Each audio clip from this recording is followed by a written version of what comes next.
Rendido a los 18 años, mi padre rompió mi carta de beca de medicina y dijo que ningún hijo suyo se convertiría en médico porque había perdido su licencia después de un error fatal. Así que me fui y 15 años después su hijo dorado se derrumbó y yo fui el neurólogo que lo salvó.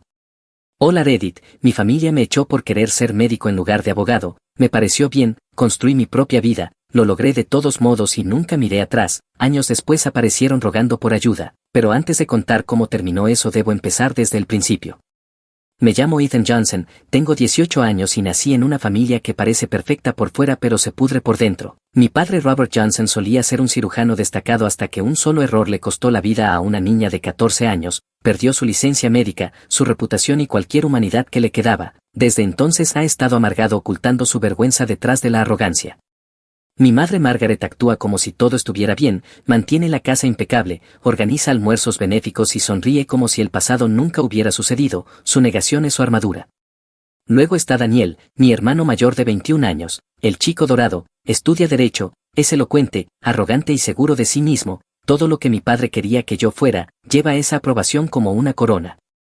Y luego estoy yo, el callado, el observador, el que todos subestiman. Hace una semana recibí la carta que se suponía cambiaría todo, la aceptación en la Universidad North Park en el programa de medicina con beca completa, fue lo primero en mi vida que gané completamente por mí mismo, sin conexiones, sin el nombre de la familia, solo trabajo. Durante 7 días mantuve esa carta escondida debajo de mi colchón, la leía cada noche hasta memorizar cada palabra. Estimado señor Johnson, nos complace informarle.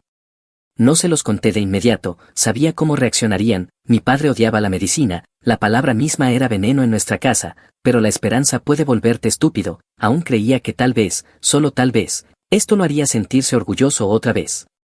La cena esa noche fue como todas las demás, comida cara, el comedor demasiado brillante, el aire demasiado quieto, mi madre colocaba los platos con una gracia ensayada, mi padre se sentaba a la cabecera de la mesa leyendo noticias en su tableta como si todavía importara, Daniel hablaba sobre una competencia de juicios simulados que había ganado.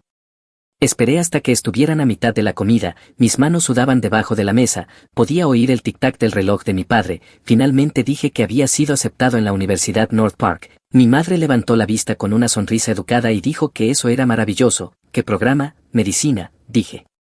Los tenedores se detuvieron en el aire, la tableta de mi padre se le cayó de la mano y golpeó la mesa con un ruido sordo, Daniel se rió por lo bajo. Mi padre se recostó con los ojos entrecerrados y dijo medicina con un tono goteando incredulidad. ¿Crees que eso es algo que celebrar? Obtuve una beca completa, dije forzando mi voz a mantenerse firme, quiero ser médico. Él se rió de manera aguda y sin alegría, ¿un médico? ¿Crees que permitiré que otro Johnson camine por ese camino maldito? Terminarás igual que yo, deshonrado y humillado. Daniel sonrió mientras cortaba su bistec y dijo que debería estudiar derecho, que sería mejor memorizando reglas que fingiendo salvar personas. Lo ignoré, papá, lo que te pasó fue una tragedia. Pero eso no hace que la medicina sea mala, cometiste un error, basta, gritó golpeando la mesa con la mano, los vasos temblaron. ¿Crees que entiendes lo que es sostener una vida en tus manos y perderla? ¿Crees que puedes soportar ese peso? Puedo intentarlo, dije en voz baja. Mi madre susurró, Robert por favor, pero él ya estaba de pie, su rostro enrojecido, su voz temblando de furia, no desperdiciarás tu vida persiguiendo fantasmas, dijo señalándome, lo prohíbo. Saqué el sobre doblado de mi bolsillo y lo coloqué sobre la mesa, no puedes prohibirme ser quien soy. Él lo agarró, lo rasgó por la mitad y arrojó los pedazos sobre la mesa, entonces no eres hijo mío. Por un momento me quedé mirando el papel hecho trizas esparcido sobre el mantel blanco, sentí que algo dentro de mí se volvía completamente quieto, Daniel se recostó sonriendo con arrogancia, supongo que necesitarás un plan de respaldo. Me levanté lentamente, mi silla raspando el suelo de mármol, no perdiste tu licencia papá, dije con voz firme, perdiste tu valor. Su boca se abrió pero no salió nada, vete, dijo finalmente, si sigues ese camino sales de esta casa para siempre. No dudé, subí las escaleras, empaqué una bolsa, ropa, un cuaderno, mi billetera y encontré las mitades rotas de mi carta, las doblé con cuidado y las guardé en el bolsillo.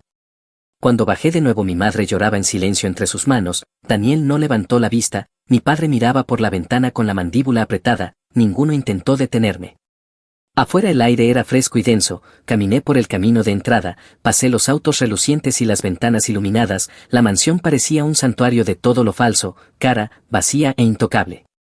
En la puerta me detuve bajo la luz de la calle y abrí mi mano, las dos mitades de la carta revoloteaban con el viento como alas moribundas, pueden romper el papel, susurré, pero no el sueño. Luego seguí caminando lejos del ruido, las mentiras y el apellido que siempre fue más carga que orgullo. Esa fue la noche en que la familia Johnson perdió a su hijo menor, me fui esa noche y regresé solo para empacar. 3 días después encontré un apartamento tipo estudio en las afueras del centro, una sola habitación con pintura descascarada, una ventana y una puerta de baño que no cerraba del todo, no tenía plan, ni ahorros, ni a nadie a quien llamar, el alquiler era barato y eso era lo único que importaba. Los días pasaban rápido, lavaba platos en un restaurante desde las 5 hasta medianoche, limpiaba oficinas los fines de semana y daba clases particulares en la biblioteca local para ganar algo de dinero extra. No era mucho, pero me mantenía alimentado y con las luces encendidas. Cada vez que miraba la carta rota pegada sobre mi escritorio me recordaba por qué estaba trabajando tan duro.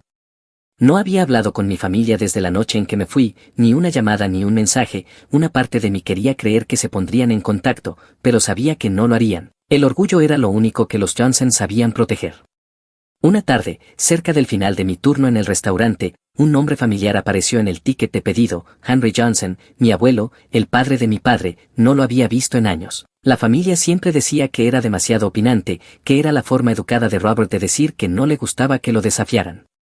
Llevé su plato de carne asada y puré de papas a la mesa yo mismo, se veía más viejo de lo que recordaba, delgado, con el cabello plateado, usando una vieja chaqueta del ejército y el mismo reloj que llevaba cuando yo era niño, sus ojos se encontraron con los míos, agudos y amables al mismo tiempo, así que es verdad, dijo, te fuiste, asentí, sí, no tuve mucha opción, me hizo un gesto para que me sentara, tu padre no ha cambiado, todavía culpa al mundo por su propia sombra.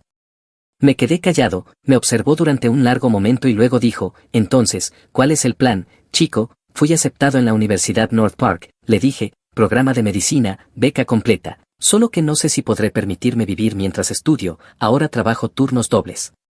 Henry se recostó, medicina, supongo que ese fuego corre más profundo de lo que tu padre creía, sacó un talonario de cheques doblado, lo llenó a nombre de la tesorería de la Universidad North Park, tazas y libros. Arrancó la hoja y la deslizó por la mesa, esto no es caridad, es una inversión, cubriré tu alojamiento, libros y todo lo que tu beca no cubra, trátalo como un préstamo de Dios, úsalo bien o te lo quitaré.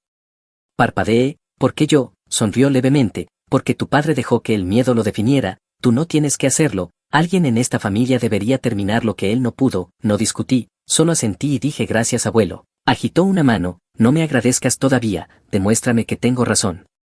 Esa noche completé mis formularios de inscripción y acepté oficialmente mi lugar en North Park. Los siguientes meses pasaron rápido, me mudé cerca del campus y me inscribí en las clases de biología, anatomía y psicología, el campus se sentía enorme, lleno de personas persiguiendo sus propias versiones del éxito. Por primera vez no sentía que huía de algo, estaba corriendo hacia ello.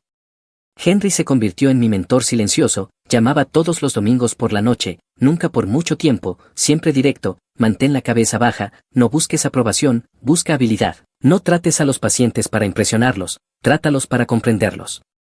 Mientras tanto oía pequeñas cosas sobre mi familia a través de susurros de viejos vecinos y artículos de noticias, mi padre había comenzado a beber mucho otra vez, apareciendo en eventos de caridad con la cara roja y gritando, Daniel se había convertido en una pequeña celebridad en la Facultad de Derecho, trofeos de debate, artículos, entrevistas. El nombre de mi madre aparecía en fotos de eventos, sonriendo junto a personas que no sabían que su mundo se estaba desmoronando, aprendí a dejar de mirar, sus vidas ya no eran las mías.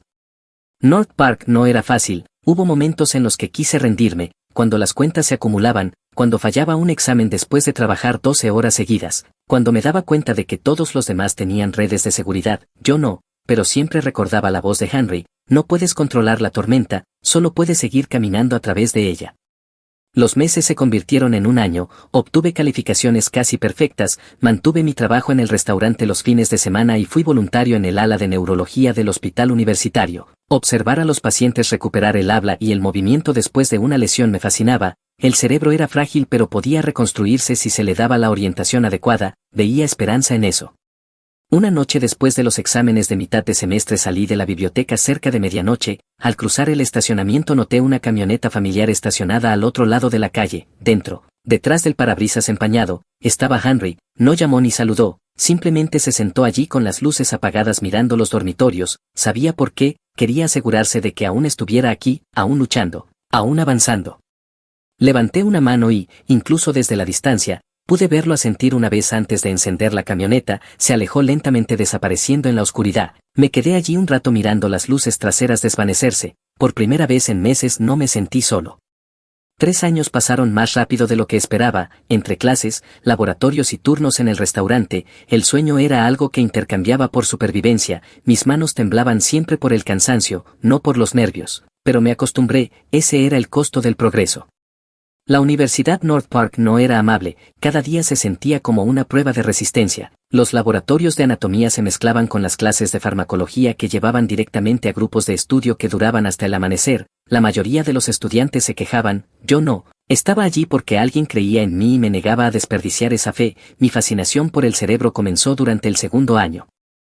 La primera vez que vi un video de neurocirugía en clase no pude apartar la mirada, la complejidad de todo, la forma en que los pensamientos, los recuerdos y la identidad podían depender de unos pocos centímetros de tejido me pareció algo sagrado. La neurología no era solo ciencia, era un misterio con reglas.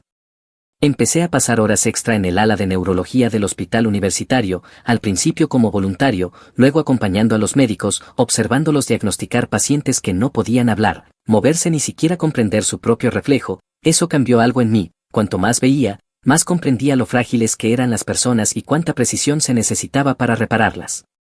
En mi tercer año los profesores ya sabían mi nombre, notaban cómo manejaba las emergencias.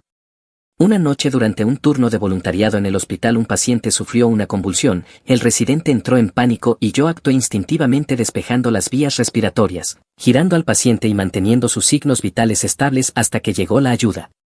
Después el médico de guardia dijo que no me paralizaba bajo presión, que conservara eso, nunca olvidé esa frase. Entre los laboratorios y las clases nocturnas seguía trabajando los fines de semana en el restaurante, el sueldo apenas cubría el alquiler, pero me mantenía con los pies en la tierra, la mayoría de las noches eran rutinarias, café, ruido y rostros cansados, pero una tarde al final del semestre de otoño todo cambió. El restaurante estaba lleno, yo estaba detrás del mostrador limpiando cuando escuché una voz que no había oído en años, la risa de mi madre, aguda, calculada, la misma que usaba en los eventos benéficos cuando quería que la gente creyera que era feliz.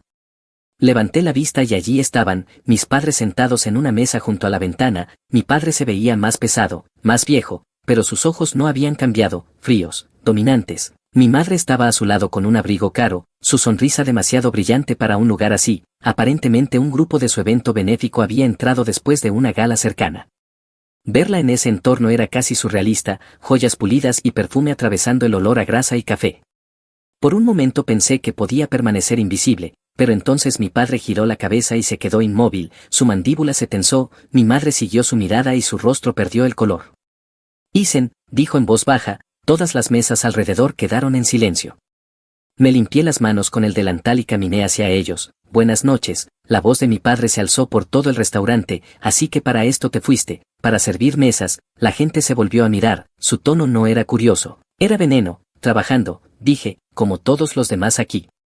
Se rió negando con la cabeza, tiraste tu futuro por esto. Todavía estoy en la escuela, respondí con calma, North Park, programa de medicina. Eso lo golpeó, su sonrisa desapareció. Todavía persigues esa tontería. Todavía persigo lo que importa, dije. Mi madre intentó calmarlo, Robert, por favor, él la ignoró, nunca lo lograrás, no tienes lo que se necesita, la medicina exige respeto y ya has deshonrado tu propio nombre. Miré alrededor del restaurante, los otros empleados observaban, mitad asustados, mitad fascinados. Di un paso más cerca y dije en voz baja, mi nombre es lo único que no pudiste destruir.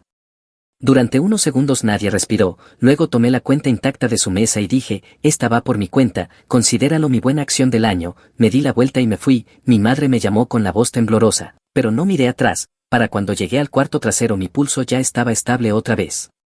Pasaron los meses y la carga de trabajo se volvió más pesada, mientras tanto las noticias sobre Daniel aparecían de vez en cuando, artículos sobre sus primeros triunfos legales, su carisma, sus entrevistas. Se veía confiado, pulido, intocable, el tipo de éxito que mis padres podían volver a exhibir.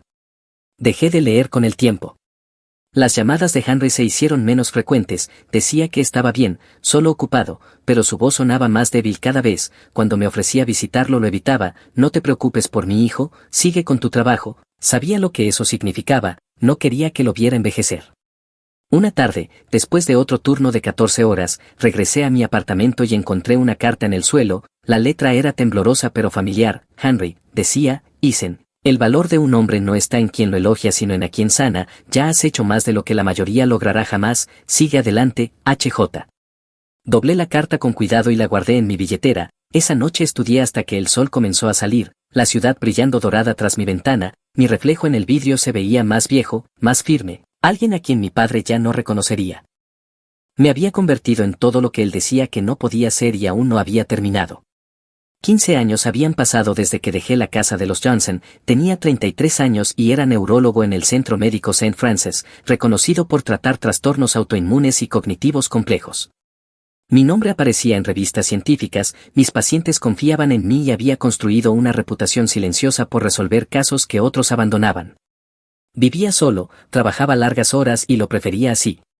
Los Johnson seguían siendo un apellido que la gente susurraba en la ciudad. Mi padre, Robert, había convertido su amargura en una ocupación de tiempo completo, daba conferencias sobre ética y responsabilidad quirúrgica, como si reescribir su propia historia pudiera borrar lo que había hecho. Mi madre, Margaret, se escondía detrás de eventos de caridad y círculos sociales que se preocupaban más por el vino que por la verdad. Y Daniel, él se había convertido en todo lo que ellos querían.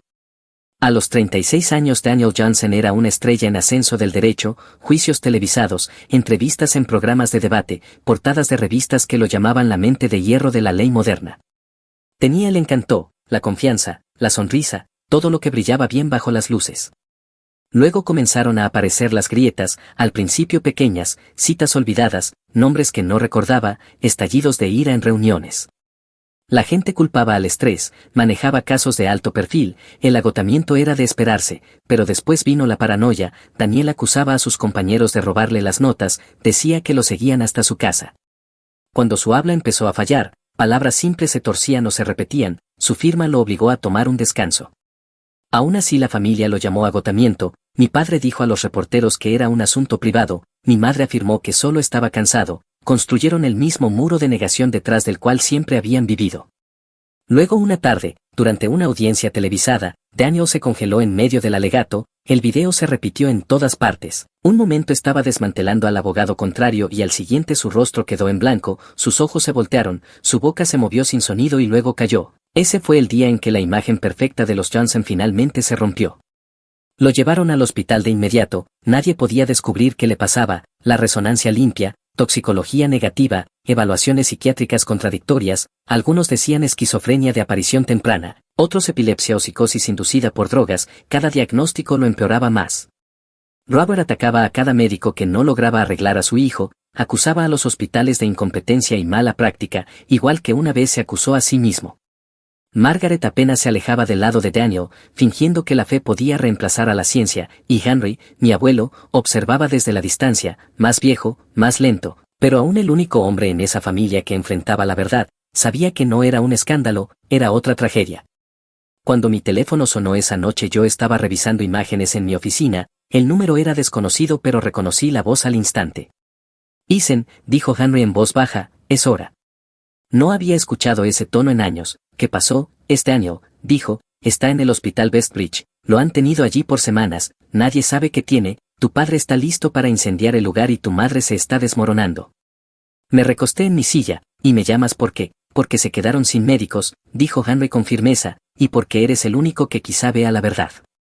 No dije nada durante un largo momento, el silencio se extendió entre nosotros, finalmente pregunté, ¿saben que me estás llamando? Por supuesto que no, dijo, preferirían morir de orgullo antes que admitir que te necesitan, por eso no te pido que los perdones, te pido que ayudes a tu hermano. Cerré el expediente sobre mi escritorio, si voy, mantienes mi nombre fuera de esto, no deben saber que soy yo hasta que yo lo decida, tienes mi palabra, dijo Henry. Volé a Westbridge a la mañana siguiente, el hospital se veía casi idéntico al lugar donde mi padre había trabajado alguna vez. Henry me esperó afuera del pabellón, se veía frágil pero atento, apoyado en un bastón, habitación 314, dijo, han probado de todo, antipsicóticos, antivirales, incluso terapia electroconvulsiva por sospecha de catatonía, nada ha tocado la causa. Cuando entré apenas reconocí a Daniel, su cabello despeinado, el rostro pálido, los ojos moviéndose rápido como si siguieran cosas que nadie más podía ver, murmuraba palabras entre dientes, mitad jerga legal, mitad sin sentido. El hospital me había traído como consultor externo de St. Francis, por ser familia no podía ser el médico tratante, revisé los datos y asesoré al médico principal, ellos firmaban las órdenes, cumplimiento lo aprobó solo si no dejaba registro, para mantenerme invisible mi identificación decía neurología consultora y el calendario del personal mostraba errores, para ellos solo era otro especialista traído de fuera, ninguno sabía que había crecido con el paciente. Detrás del vidrio Daniel yacía inmóvil, las muñecas ligeramente sujetas por seguridad, piel pálida, labios agrietados, una sonda de alimentación colocada, los monitores marcaban un metrónomo constante, la presencia del abogado había desaparecido, reemplazada por un cuerpo que se estremecía cada vez que su cerebro fallaba. 34 médicos habían probado tratamientos neurológicos y psiquiátricos, las exploraciones eran normales y los tratamientos se contradecían, el patrón estaba allí, pero nadie se había quedado el tiempo suficiente para unirlo. Durante las siguientes 48 horas reconstruí el caso desde cero, revisé cada resonancia, electroencefalograma y resultado del líquido cefalorraquídeo. Lo que llamó mi atención no fue lo que estaba en los informes sino lo que faltaba, la prueba de anticuerpos se había omitido 2 veces por baja probabilidad, ese error casi lo mata. Recomendé un panel autoinmune completo y pedí al equipo programar otra punción lumbar. Cuando llegaron los resultados los números confirmaron lo que ya sospechaba, encefalitis por anticuerpos contra el receptor NMDA. Un trastorno raro en el que el sistema inmunitario ataca los receptores del cerebro, secuestrando pensamiento, lenguaje y memoria, sin tratamiento imitaba la locura, esto es lo que la gente llama cerebro en llamas. El protocolo de tratamiento era claro, dosis altas de esteroides, inmunoglobulina intravenosa y monitoreo constante. Presenté el plan al médico principal que firmó las órdenes, para la segunda semana prácticamente vivía dentro de ese pabellón, las enfermeras aprendieron a dejarme el café en el escritorio en lugar de conversación. Supervisaba los signos vitales de Daniel cada pocas horas, recomendaba ajustes de medicación y documentaba cada destello de respuesta en mis notas de consulta. Cuando los temblores comenzaron a disminuir supe que estábamos doblando la esquina. Henry vino una vez, avanzando despacio por el pasillo con su bastón, no entró a la habitación, solo observó por la ventana hasta que salí. Te has convertido en el hombre que esta familia necesitaba, dijo, su voz se quebró a mitad de la frase. Negué con la cabeza. Solo estoy haciendo mi trabajo, él sonrió débilmente, eso mismo decía tu padre cuando aún recordaba en qué consistía el trabajo. Nos quedamos en silencio, separados por décadas de historia de los Jansen que ninguno de los dos podía reparar, luego Henry dijo, cuando despierte deja que crean que fue suerte, aún no les debes la verdad, lo sé, respondí. Apretó mi brazo una vez y se fue. Los días se mezclaron, el progreso era lento pero visible, los ojos de Daniel comenzaron a seguir el movimiento, sus dedos se movían al ritmo de las voces, las ondas del electroencefalograma se suavizaron y las alucinaciones desaparecieron, cada pequeño avance era un recordatorio de lo lejos que había estado y de lo cerca que estuve de llegar demasiado tarde. Los esteroides lo debilitaban, los tratamientos lo dejaban aturdido, pero su mente luchaba por regresar. Me negaba a pensar en el pasado, en cada turno me recordaba que mi deber era con el paciente, no con la sangre, la ficha no lo identificaba como hermano, solo como masculino de 36 años, autoinmune y sepsis, lo trataba como cualquier otro caso, esa era la única forma de mantener la concentración. Las enfermeras empezaron a murmurar sobre el misterioso doctor que apenas se alejaba del lado de su paciente, ignoré los rumores, el trabajo importaba más que las apariencias. Alrededor de las 2 de la madrugada la sala contuvo el aliento, estaba sentado junto a la cama de Daniel revisando los análisis del día, respiración estable, pulso más fuerte, ajusté el suero y comprobé sus pupilas, reactivas, lentas, pero presentes. Una enfermera entró, ha estado aquí 18 horas, doctor Rhodes, váyase a casa, estará estable esta noche, estoy bien, respondí sin apartar la vista del monitor, ella asintió y salió. Cuando volví a mirarlo sus párpados se movieron, un pequeño gesto, casi nada, pero suficiente para hacerme detener, giró ligeramente la cabeza hacia la luz, el reflejo fue sutil pero deliberado. Me incliné más cerca, Daniel, no hubo respuesta, solo una exhalación tenue, pero sus ojos se abrieron, al principio desenfocados, luego buscadores, miraban más allá de mí, examinando el techo, las máquinas, la habitación desconocida, podía notar que no reconocía nada, sus labios se separaron sin sonido, como si intentara recordar cómo formar palabras. Estás a salvo, dije en voz baja, no intentes hablar, solo respira, parpadeó 2 veces, lento y desigual, pero fue un parpadeo de comprensión, el primer signo real de conciencia. Anoté la reacción en su ficha y me quedé un momento observando el subir y bajar de su pecho, ese era el comienzo de la recuperación, el punto en que el cuerpo deja de luchar y empieza a escuchar otra vez. Las luces fluorescentes arriba parpadearon una vez, iluminando el contorno de su perfil. Por un segundo vi los rasgos del hermano con el que había crecido, el que se burlaba, competía y creía que nunca caería. Ahora era frágil, humano y silencioso. Me incliné más y con voz lo bastante baja para que solo él oyera dije, vas a lograrlo. Sus ojos se movieron una vez, como si me hubiera escuchado a través de la niebla. Apagué la lámpara del escritorio y salí de la habitación. El pasillo olía levemente a desinfectante y a lluvia que entraba por una ventana entreabierta. Por primera vez en años no sentí el peso del resentimiento presionando mi pecho. Había regresado para sanar a un hombre que nunca me quiso en su vida, pero en la quietud de aquel pabellón eso ya no importaba. El trabajo era traerlo de vuelta, y eso por fin estaba ocurriendo. 3 semanas después la recuperación de Daniel había cruzado el punto de inflexión, sus signos vitales eran estables, las alucinaciones habían desaparecido y podía formar oraciones otra vez. Su mente aún no estaba completa, pero la tormenta había pasado. La administración del hospital decidió que era hora de informar a la familia, se programó una reunión para la mañana siguiente, los había evitado todo ese tiempo, manteniendo mi nombre enterrado bajo capas de protocolo, pero no podía permanecer oculto para siempre. El médico principal insistió en que el neurólogo consultor, yo, estuviera presente en la revisión final, no me opuse, algunas verdades debían enfrentarse en persona. La sala de conferencias del tercer piso era estéril y fría, con una larga mesa bajo una luz fluorescente dura.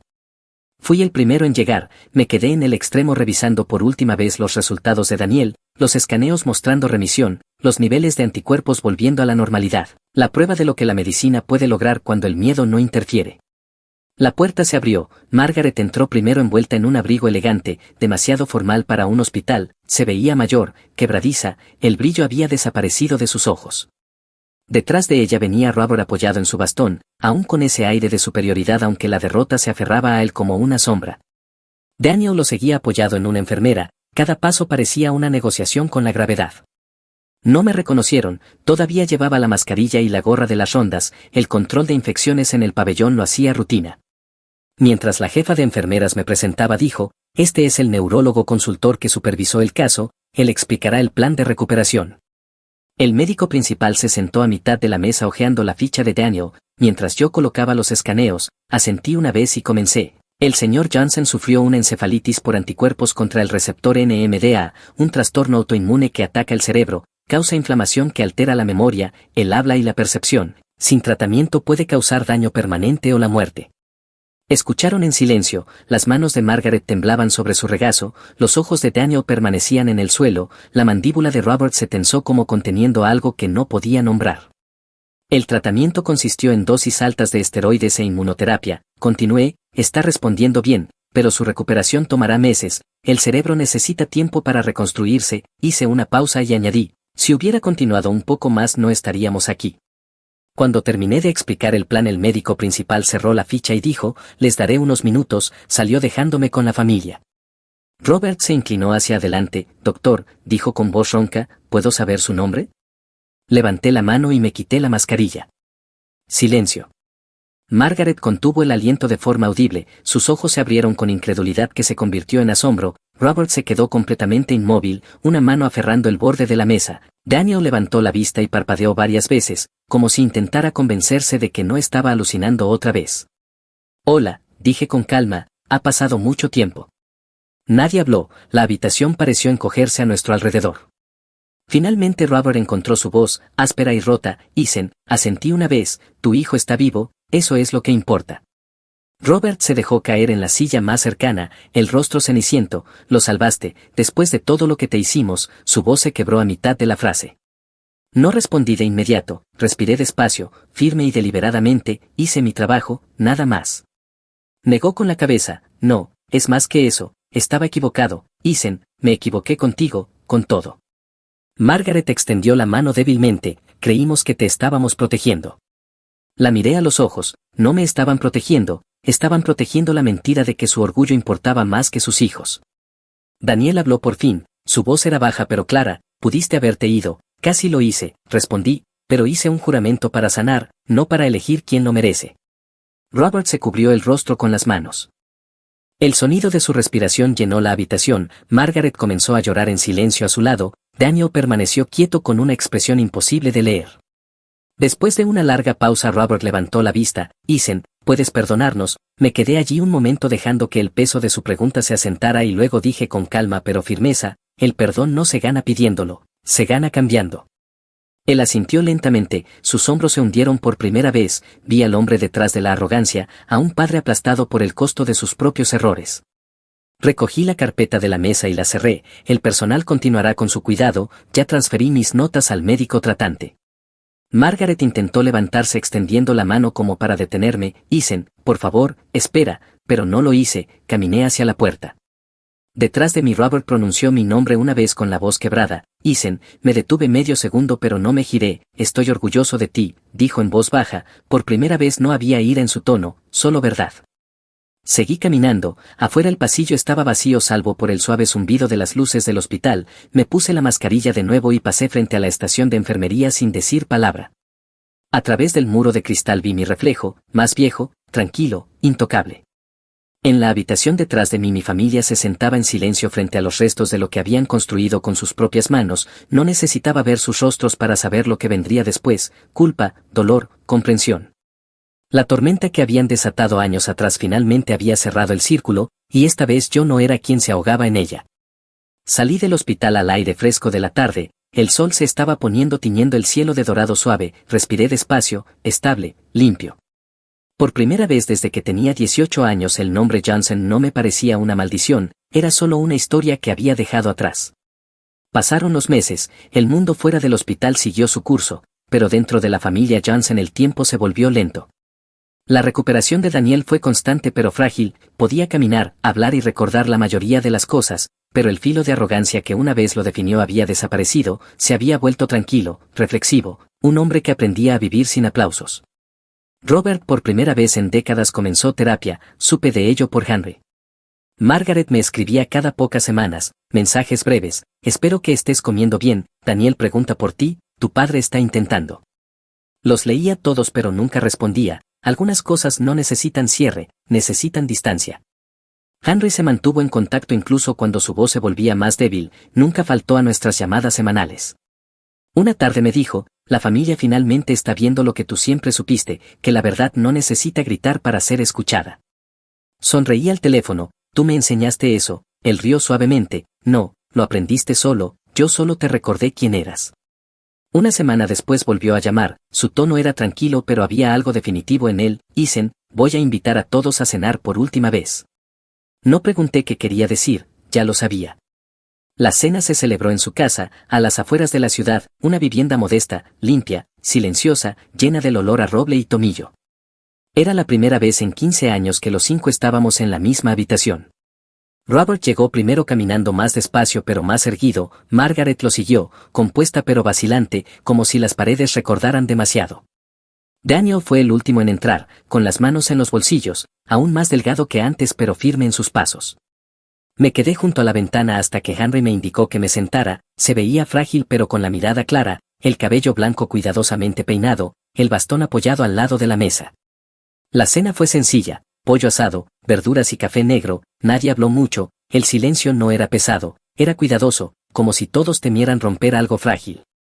A mitad de la comida Henry dejó el tenedor y aclaró la garganta, no voy a dar un discurso, comenzó, solo tengo algo que decir antes de que el tiempo me alcance. Todas las miradas se volvieron hacia él, miró primero a Robert, construiste tu vida sobre la precisión, hijo, creíste que un error borraba quién eras, no lo hizo, solo te mostró el tipo de hombre que no quería ser. Te tomó bastante tiempo enfrentarlo. Robert asintió en silencio con la vista baja. Luego Henry miró a Margaret, pasaste tu vida fingiendo que la paz era lo mismo que el silencio, pero la paz no viene de fingir, viene de la verdad, ahora tienes la oportunidad de encontrarla, úsala. Los labios de Margaret se apretaron y una lágrima resbaló por su mejilla. Cuando miró a Daniel su tono se suavizó, creciste creyendo que eras intocable, la vida te corrigió, no desperdicies la lección. Daniel asintió con un gesto pequeño y quebrado, no lo haré. Finalmente la mirada de Henry se posó en mí, y tú, Ethan, hiciste lo que nadie más en esta familia pudo, te fuiste, construiste y regresaste sin dejar que el odio te siguiera. Dije en voz baja, no lo hice solo, él sonrió débilmente, no, no lo hiciste, pero fuiste tú quien siguió caminando. Se recostó, La respiración inestable pero los ojos claros, cuando tu padre te desheredó me prometí a mí mismo no dejarte recorrer ese camino sin una mano que te sostuviera, no podía ser tu padre, pero podía ser la voz que te dijera que siguieras adelante. La habitación permaneció en silencio, incluso Robert no interrumpió. Henry miró la mesa por última vez, los reunía todos no para hacer las paces sino para recordarles el precio de dejar que el orgullo reemplace al amor. El nombre Johnson solía significar algo en la medicina, en la ley y en la reputación, ahora debería significar algo en el perdón, pueden comenzar sin mí. Se levantó despacio apoyándose en su bastón, eso era todo lo que necesitaba decir.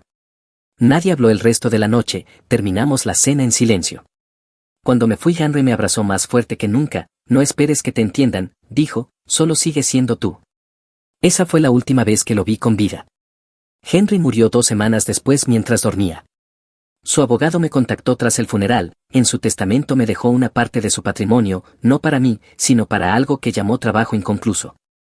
La carta que acompañaba decía, usa esto para darle a otro chico la oportunidad que tú no tuviste, llámalo como quieras, pero asegúrate de que mi nombre les recuerde que la fe puede construir lo que el orgullo destruye. Usé el dinero para fundar una beca para estudiantes repudiados por elegir su propio camino, la llamé Fundación Henry Johnson. En mi siguiente turno llegué al hospital antes del amanecer, la ciudad estaba tranquila, las calles limpias por la lluvia nocturna, me quedé afuera un momento con el abrigo en el brazo observando la primera luz derramarse sobre el horizonte, el aire de la mañana traía el leve murmullo de la vida, el sonido de los coches arrancando, la gente despertando, el pulso de un mundo que seguía adelante. Pensé en la carta que mi padre había roto todos esos años atrás, la que lo había iniciado todo, rompieron mi carta una vez, murmuré para mí mismo, pero cada vida que salvo la reescribe línea a línea. El sol ascendía más alto cortando los últimos restos de sombra, me puse el abrigo, giré hacia las puertas del hospital y entré, firme, curado y sin miedo.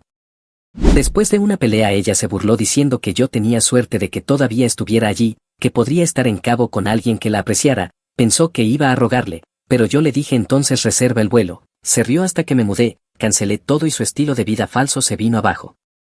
All alright, salí con alguien que convirtió ser influencer en toda su personalidad, yo pagaba todo mientras ella actuaba como si lo hubiera construido por sí misma, cuando dijo que necesitaba a alguien de su nivel decidí mostrarle lo que eso realmente significaba, pero déjame empezar desde el principio. Soy Paul, tengo 36 años, soy dentista en San Francisco, mi vida funciona con horarios, citas, limpiezas, radiografías y almuerzos que duran exactamente 30 minutos, me gusta que las cosas sean predecibles. Mi idea de una noche perfecta es preparar la cena en casa, terminar un podcast y leer en la cama antes de las 11. Conocí a Ivy en una panadería cerca de mi clínica, ella estaba detrás del mostrador con harina en las mangas, sonriendo como si realmente le gustara estar allí. Me entregó un café y me dijo que tenía una cara demasiado seria para un panecillo, fue lo primero que me dijo, me reí más de lo que probablemente debería, ella tenía 28 años, era pastelera a tiempo parcial y todo lo demás a tiempo parcial, grababa pequeños videos de sí misma decorando pastelitos o acomodando croissants y los publicaba en línea, me pareció lindo, tenía tal vez 5.000 seguidores, en ese entonces yo ni siquiera tenía cuenta de Instagram, a ella le gustaba eso, decía que me hacía misterioso.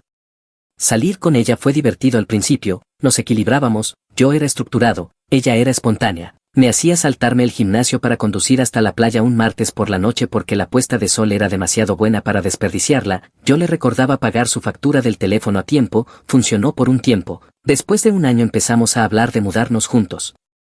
Mi apartamento era un pequeño de una habitación cerca de Mission Bay, tranquilo, nada lujoso, Ivy dijo que era demasiado clínico, lo cual me pareció extraño para describir un apartamento, pero lo dejé pasar. Empezó a enviarme anuncios con vistas en la azotea, ventanas del piso al techo, muebles modernos, cada uno parecía el vestíbulo de un hotel. Cuando me mostró el ático en Soma me reí y le dije sabes que cuesta 4.500 al mes ¿verdad? Ella ni parpadeó y dijo no es solo alquiler. Es una inversión en mi contenido, la iluminación, el fondo, es perfecto para colaboraciones con marcas. Le dije que podíamos encontrar algo más barato, pero respondió no puedo grabar en una caja Paul, mis seguidores esperan una estética, lo dijo con tanta seguridad que casi creí que era una razón empresarial real y no solo un sueño, hice los cálculos esa noche, técnicamente podía permitírmelo si ajustaba algunas cosas, menos viajes de fin de semana, menos comidas fuera, sus ingresos de la panadería apenas eran 30.000 al año, pero pensé que tomaría más horas, me convencí de que estaría bien. Cuando firmamos el contrato noté que el agente solo puso mi nombre, el crédito de Ivy no calificaba, No le di mucha importancia en ese momento, solo quería que fuera feliz. Prometió que dividiríamos el pago proporcionalmente, eso significaba que yo pagaba 3.600 y ella 900, ella lo llamó justo, yo lo llamé amor, supongo. Terminamos viviendo casi 2 años en ese ático, para cuando todo se desmoronó llevábamos poco más de 3 años juntos.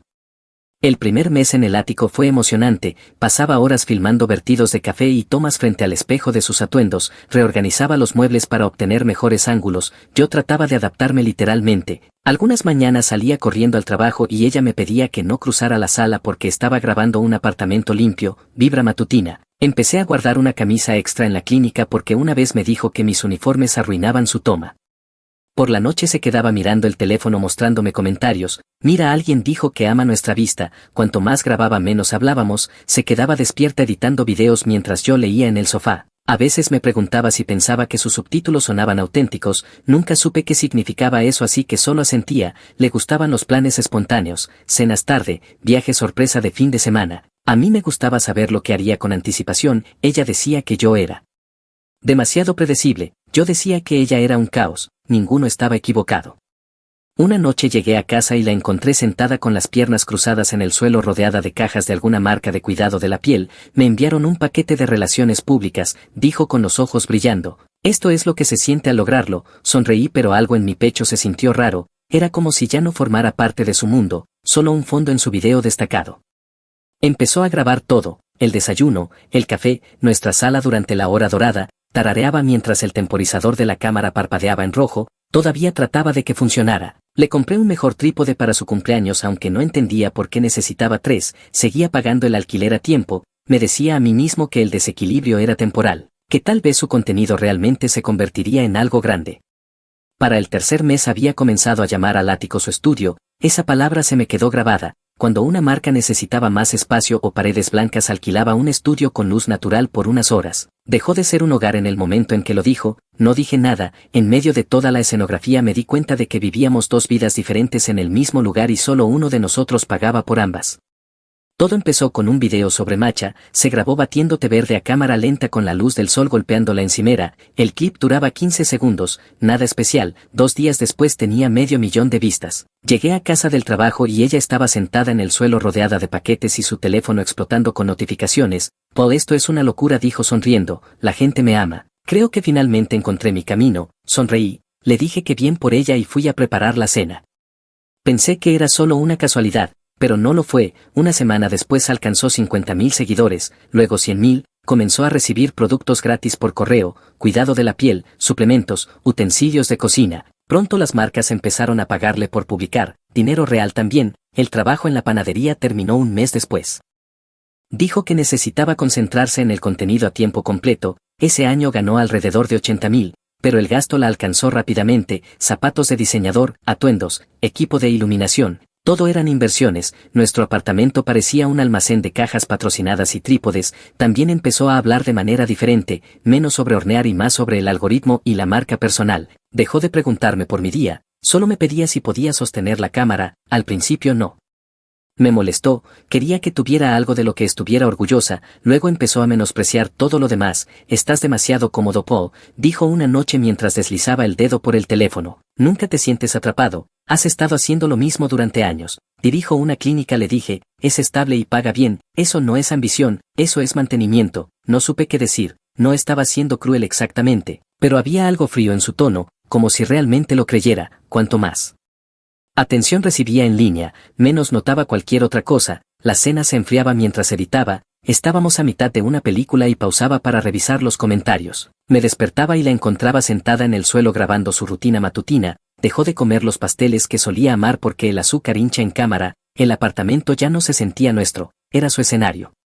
Una tarde llegué a casa con las compras, estaba en la sala reorganizando los cojines para una grabación, puedes mover esa bolsa fuera del encuadre, dijo sin mirarme, lo hice. Más tarde cuando por fin se sentó abrió el refrigerador y frunció el ceño. ¿Por qué compraste esta marca? Dijo sosteniendo una botella de agua con gas, estaba en oferta le dije, es lo mismo. Miró la etiqueta como si la insultara, sabes que no bebo esta, es barata, arruina mi piel y estoy en conversaciones con Hydro Loft.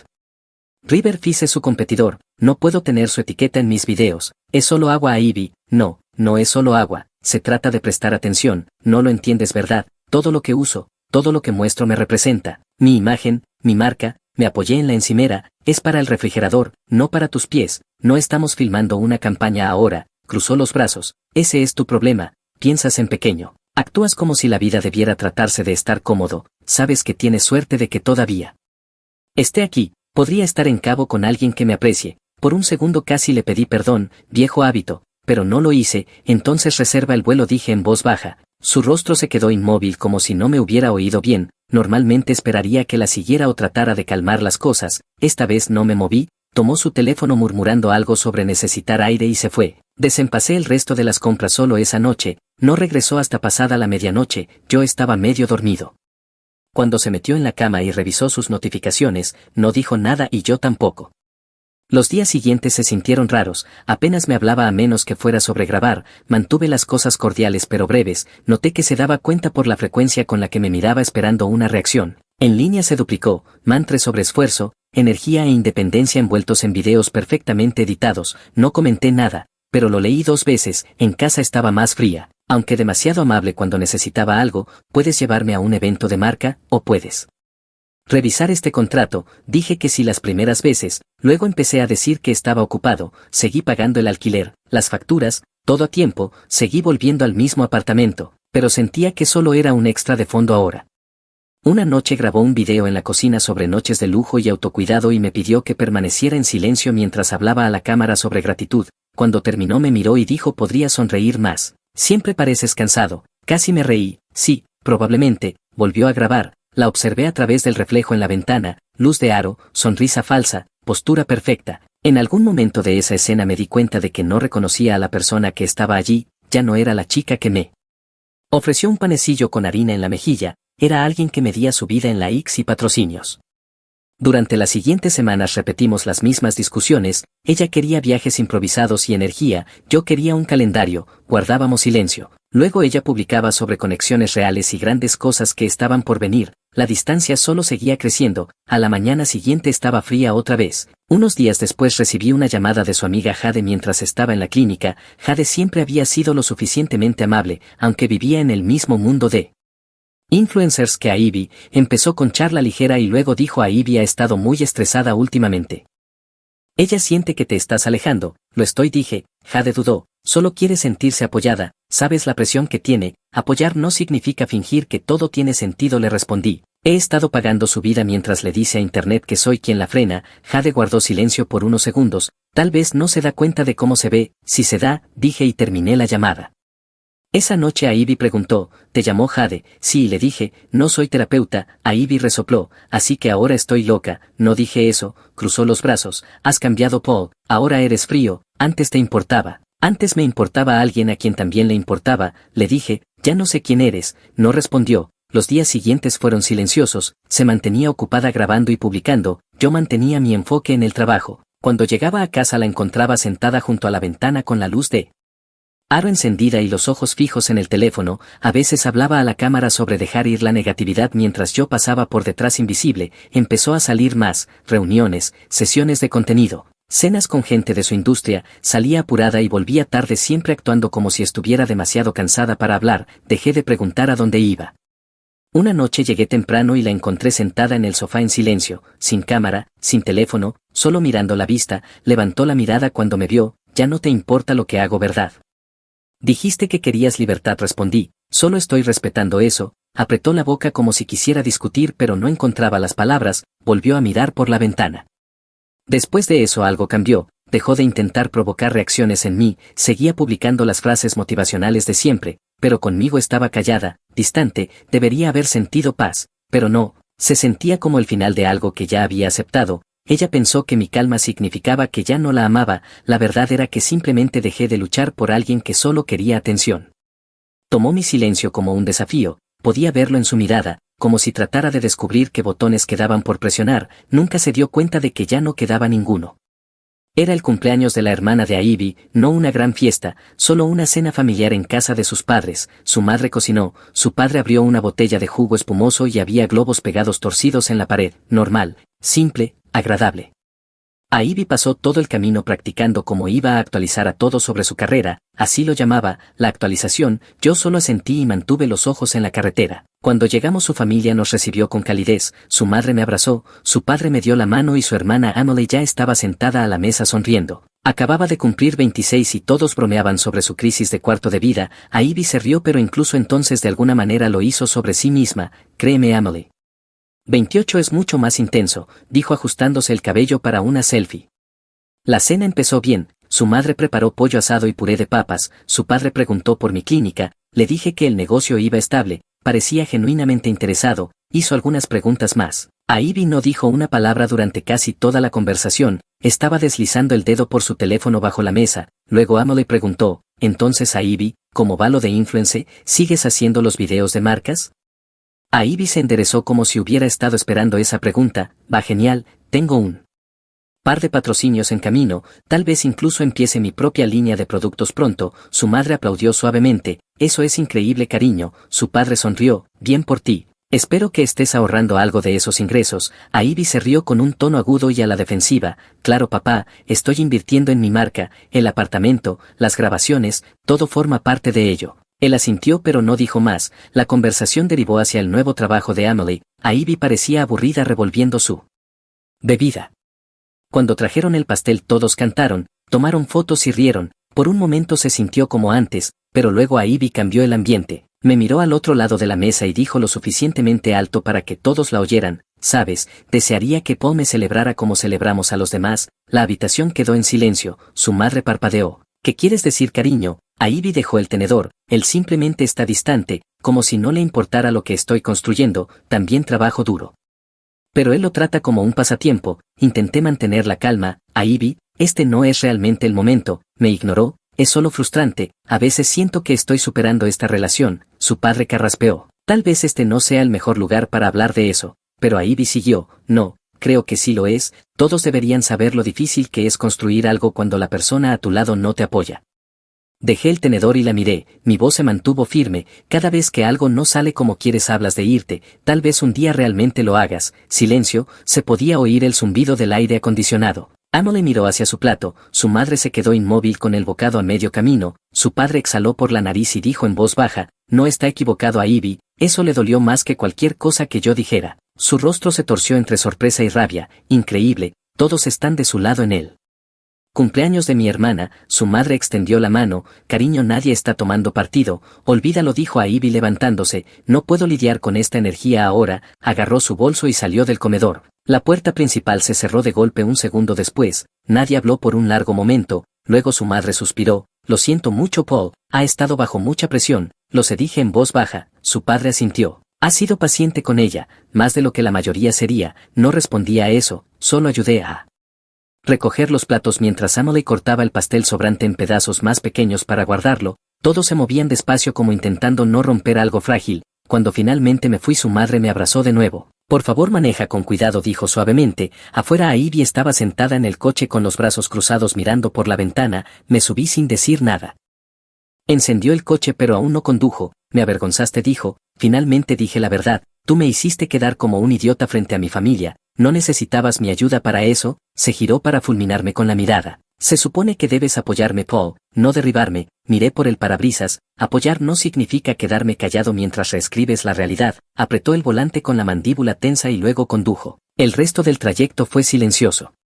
Cuando llegamos a casa fue directo al dormitorio y dio un portazo. Me quedé un rato en la sala escuchando sus pasos arriba. Una hora después publicó una foto suya de la cena sonriendo con una iluminación perfecta y la frase: a veces la distancia es el precio del crecimiento, no todos entenderán tu camino. Solo negué con la cabeza. Apagué el teléfono y me fui a dormir.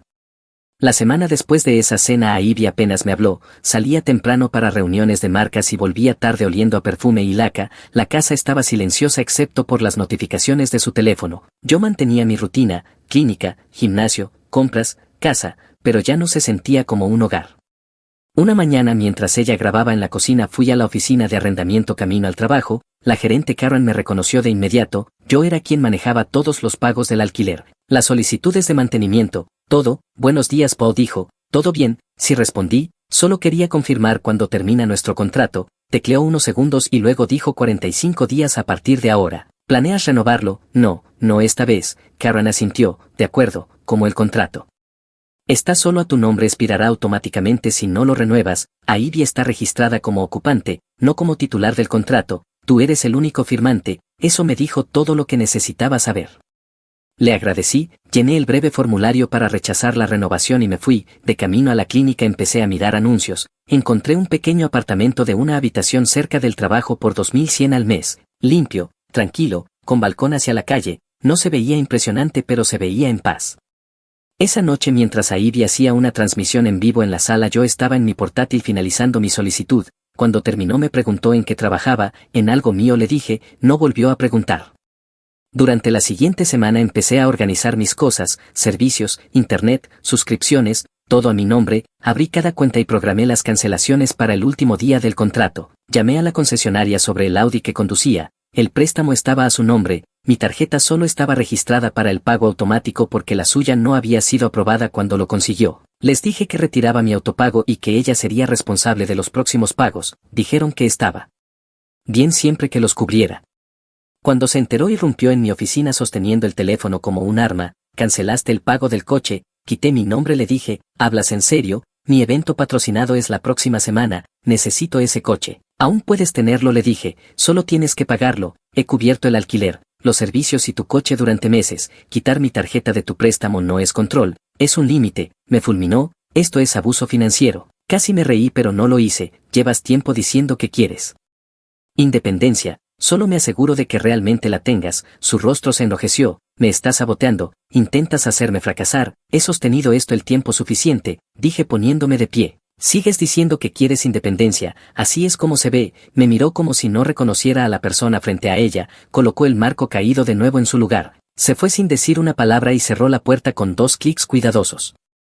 Después de eso dejé de ocultar lo que hacía, empecé a empacar cajas poco a poco, primero los libros, luego la ropa, cancelé el servicio de limpieza que le gustaba grabar porque nunca les daba propina, llamé a la compañía de internet y cambié la fecha de desconexión, cada pocos días ella lo mencionaba de nuevo preguntando si hablaba en serio, cada vez decía que sí, no me creyó hasta que le mostré el anuncio del apartamento que ya había firmado, ¿realmente te vas a mudar? Preguntó, sí, ¿y qué? Se supone que debo hacer, tal vez reservar el vuelo del que te hablé, por primera vez la vi insegura, no puedo pagar este lugar sola, lo sé, parpadeó rápido como si intentara procesarlo, entonces eso es todo, solo te vas a ir, no me estoy yendo le dije, solo terminé de sostenerlo por los dos, no respondió, solo salió de la habitación. 2 días después comenzó a llamar a sus amigos agentes inmobiliarios tratando de encontrar un nuevo apartamento, la escuché explicando sus ingresos y puntaje crediticio, por su tono no iba bien, yo me limité a trabajar, empacar, dormir, se volvió rutina. Una noche mientras empacaba cosas de la cocina ella se quedó en la puerta, realmente no te importa verdad, dijo en voz baja. Me importó durante 3 años dije, simplemente no te diste cuenta hasta que dejé de hacerlo, no se movió, miró alrededor las estanterías medio vacías, los equipos desenchufados, las cajas apiladas cerca de la puerta. Después de eso apenas hablamos, siguió grabando pero la energía era diferente, sus subtítulos se hicieron más largos, su sonrisa más forzada, incluso sus seguidores lo notaron. Vi un comentario una vez que decía últimamente pareces cansada, ella respondió solo creciendo. El día que firmé los últimos documentos para mi nuevo lugar me sentí más ligero, cargué mi coche con cajas temprano esa mañana, Ivy no se despertó, se había quedado hasta tarde grabando otro video de motivación. Antes de irme dejé mi copia de la llave del apartamento en el mostrador, el alquiler estaba pagado hasta el final del contrato, los servicios programados para cortarse justo después, todo cerrado. Miré por última vez el ático, la vista seguía siendo bonita pero ya no significaba nada. Era solo una vista cara de una vida que dejó de sentirse mía. Cuando cerré la puerta detrás de mí estuvo silencioso por primera vez en mucho tiempo, eso se sintió como paz. Me mudé 2 semanas antes de que el contrato expirara, el nuevo apartamento no era lujoso pero era mío, una habitación, calle tranquila, a pocos pasos de la clínica. Coloqué un pequeño escritorio junto a la ventana y compré una cafetera barata que no combinaba con nada más en la cocina, aún así se sentía mejor que aquel ático. Ivy se quedó, siguió fingiendo que todo estaba bien, publicando clips atrasados del mismo horizonte, el balcón a la hora dorada, para que pareciera que nada había cambiado, pero la vida real no se edita bien. En un mes todo empezó a desmoronarse, sus acuerdos con marcas se ralentizaron, primero la empresa de cuidado de la piel dejó de responder a sus correos, la marca de bienestar que la usaba en anuncios reemplazó su foto silenciosamente por otra persona, intentó conseguir un nuevo patrocinio. Pero no podía pagar las tarifas del estudio que solía alquilar para grabar. El Audi fue lo siguiente, ya llevaba un mes de atraso antes de que quitara mi tarjeta del sistema, cuando llegó la siguiente fecha de pago volvió a fallar, el prestamista ya estaba buscando. Una semana después llamaron para confirmar que aún no había pagado, 2 días después recuperaron el coche del garaje del edificio, al final de ese mes su participación bajó casi a la mitad, lo supe porque solía presumir de sus números. Intentó reinventarse como minimalista y auténtica pero no funcionó, pasó de velas de lujo y zapatos de diseñador a suéteres de segunda mano y fotos con mala iluminación, el tono no coincidía con la imagen que había construido, sus seguidores empezaron a notarlo, la gente publicó capturas comparando sus viejos subtítulos sobre abundancia con los nuevos sobre gratitud, no parecía crecimiento, parecía colapso. Supe por un amigo en común que estaba desesperada buscando un nuevo lugar, sus ahorros eran bajos y no podía seguir pagando el alquiler. Pero los edificios de lujo pedían estabilidad con formularios W2 o 2 años de historial 1099 y un puntaje crediticio superior a 700, no tenía ninguno. Finalmente encontró un pequeño estudio por 1.600 al mes, sin balcón, sin vista, pintura descascarada en las paredes, el tipo de lugar que solía llamar sin inspiración. Publicó una foto de mudanza con el texto Nuevos comienzos, espacio más pequeño, sueños más grandes, alguien comentó parece un descenso. Otro escribió no dijiste que tu novio pagaba todo, borró ambos. Su nuevo contenido se sentía forzado, se grabó preparando café bajo una luz parpadeante de cocina, lo llamó una simple rutina matutina, intentó publicar sobre autorreflexión y humildad, pero el fondo la delataba. La gente notó la encimera manchada y los muebles disparejos, cuanto más intentaba sonar positiva más sarcásticos se volvían los comentarios. Esta es la misma chica que decía que el lujo es amor propio, la autenticidad se ve dura. Dejé de revisar su página en ese momento, ya no necesitaba verlo, en el trabajo mis días se sentían más livianos, mis pacientes notaron que sonreía más, empecé a correr por las mañanas otra vez. Cocinaba en casa la mayoría de las noches, incluso volví a dormir toda la noche sin despertarme por sus sesiones de edición nocturnas. A veces pensaba en lo silencioso que era el nuevo apartamento, solo el sonido del tráfico afuera y el silbido de la tetera. Unas semanas después su madre llamó, no dijo mucho, solo que Ivy estaba pasando un mal momento. Se queda con nosotros algunas noches, dijo suavemente, tratando de resolver las cosas. Le dije que esperaba que Ivy estuviera bien, era verdad, no le deseaba mal, simplemente no quería ser parte de eso nunca más. Esa noche la curiosidad me ganó y revisé su página por última vez, ahora era privada, su última publicación mostraba una pared vacía, una planta diminuta sobre una mesa tambaleante y la frase paz sobre perfección. No había comentarios visibles ni conteo de me gusta, retrocedí y encontré la vieja publicación de nuestro ático, la de ella sosteniendo una taza de café con la frase el lujo no es un estilo de vida, es una mentalidad. La miré unos segundos, luego cerré la aplicación y la borré del teléfono. Esa fue la última vez que revisé, a la mañana siguiente eliminé la última foto nuestra, una de esas imágenes de metas de pareja que ella había publicado. Se sintió como limpiar un espacio de almacenamiento viejo, sin tristeza, solo alivio. Una semana después recibí un mensaje de uno de nuestros viejos amigos diciendo que Ivy había abierto otra página con un nombre diferente tratando de reconstruir su marca. No la busqué, ahora tenía un pequeño balcón. Los fines de semana me sentaba allí con un café, miraba la calle y pensaba en lo diferente que se sentía la vida sin el ruido constante. Ivy probablemente estaba en algún lugar tratando de empezar de nuevo y tal vez lo lograría, pero finalmente entendí algo que ella nunca entendió. La paz no se fotografía bien y por eso vale la pena conservarla.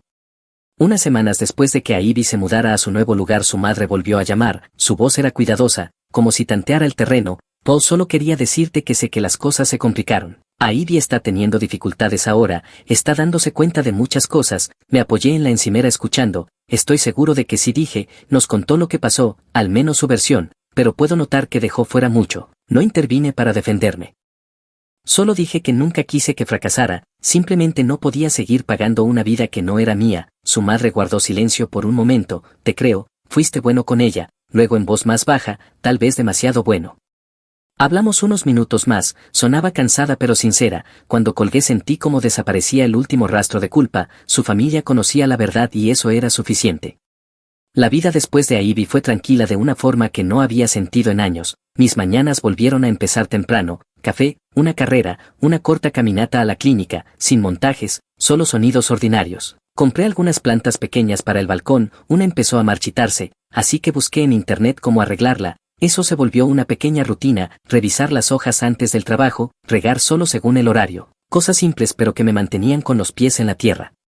En la clínica mi asistente bromeó diciendo que parecía 10 años más joven, tal vez tenía razón, ya no cargaba el estrés encima, los pacientes también lo notaron, pareces más relajado, dijo una mientras ajustaba su silla. Sonreí y respondí, finalmente encontré algo de paz.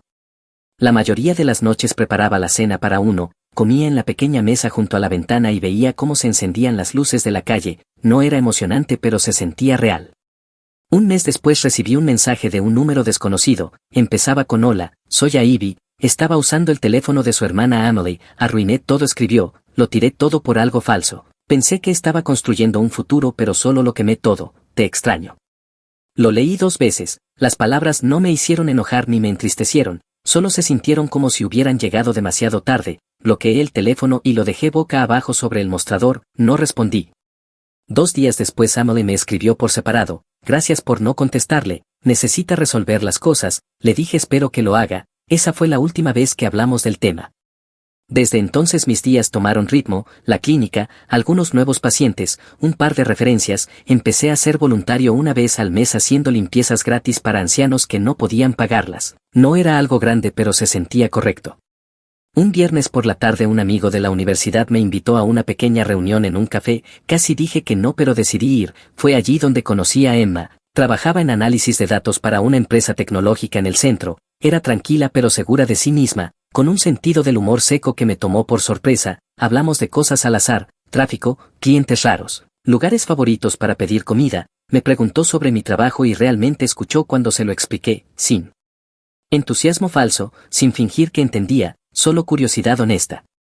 Cuando el grupo decidió cenar después, me preguntó si quería acompañarla, dije claro, al final dividimos la cuenta, no hizo ningún drama, solo tomó su parte y dijo lo justo es lo justo, fue simple y me gustó eso. Empezamos a vernos los fines de semana, sin juegos, sin fotos preparadas, sin discusiones interminables, a veces traía su portátil y trabajaba en silencio a mi lado mientras yo leía, no necesitábamos llenar el silencio, se sentía fácil. Una noche mientras volvíamos de cenar me preguntó sobre mis relaciones pasadas, le conté un poco sobre Ivy, sin dramatismo, solo la verdad, quería más de lo que yo podía darle, le dije, Emma asintió, o tal vez quería algo que no era real, esa frase se me quedó grabada. Una semana después pasé frente al antiguo edificio de Ivy camino a recoger suministros, las luces del balcón estaban apagadas, parecía vacío, no me detuve, para entonces apenas pensaba en ella. De vez en cuando surgía un recuerdo, ella de pie junto a la ventana grabando, el olor de sus velas, el sonido de su teléfono vibrando sin parar, pero ya no dolía, solo se sentía como algo que le había pasado a otra persona. Ahora mis mañanas empiezan tranquilas, preparo café, alimento la planta, reviso mi agenda y salgo al trabajo, mis noches terminan igual, sin discusiones, sin perfección fingida, solo paz. A veces me siento en el balcón viendo parpadear las luces de la ciudad y pienso en cuánto dinero gasté tratando de mantener aquella vieja vida unida, la mudanza y las facturas finales me costaron cerca de 9.000, unos cuantos miles más en sus cuentas, incontables horas de estrés, pero luego pienso en lo que obtuve a cambio, un espacio que es mío, días que se sienten tranquilos y un tipo de silencio que no se siente vacío. Ha pasado casi un año desde que dejé atrás ese ático, a veces paso frente al edificio camino al trabajo, ahora se ve más pequeño, solía pensar que ese lugar significaba éxito, techos altos, paredes de cristal, una vista de la ciudad, pero resultó que lo único que realmente me mostró fue lo lejos que pueden estar 2 personas mientras están en la misma habitación. Supe por un amigo en común que Ivy se mudó de nuevo cerca de sus padres, trabaja en una panadería local otra vez, sobre todo turnos de mañana, sin patrocinios, sin colaboraciones, sin grandes publicaciones, no la he buscado, no queda nada que ver. La vida ahora es tranquila y lo digo en el mejor sentido, me levanto temprano, preparo café, doy un paseo antes de ir a la clínica, mis noches son simples, música suave, cena en la pequeña mesa, a veces un libro, a veces solo el sonido de la calle afuera. Emma y yo nos vemos la mayoría de los fines de semana, es estable y real de una manera que no sabía que necesitaba, hablamos de trabajo, de planes de viaje, de tonterías que nos hacen reír, nunca intenta actuar ni impresionar a nadie, no tengo que filtrar lo que digo o pienso, es fácil. Hay momentos en que el pasado cruza mi mente, como cuando veo a alguien grabándose en la acera o tomando 50 fotos de su café, me pregunto si son felices o solo están fingiendo serlo. Luego recuerdo lo silencioso que es mi apartamento, el espacio que tengo para respirar, y dejo de preguntármelo. Solía pensar que la paz se sentiría vacía, como si faltara algo, pero no, se siente llena, estable, como una respiración profunda que finalmente sostienes sin darte cuenta de cuánto tiempo estuviste sin aire. Si Aidy alguna vez encuentra esa sensación, espero que esta vez la conserve. En cuanto a mí, yo ya la tengo.